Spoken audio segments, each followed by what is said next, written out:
কাউকে কষ্ট দিয়েছেন, মানুষটা কথা বলে নাই, চুপ করে চলে গেছে, আপনি মনে করবেন না সে দুর্বল বলে চলে গেছে। আপনি ভয় করেন ওই বান্দাকে। কেন জানেন? সে চুপ করে চলে গেছে। না জানি আপনার কষ্ট নিয়ে জায়নামাজে বসে চোখের পানি ছেড়ে দে, মালিককে বিচার দিয়ে দে।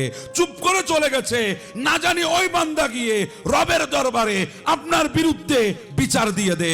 না জানি আপনার বিরুদ্ধে উফ শব্দ বের করে দে, আহ শব্দ বের করে দে।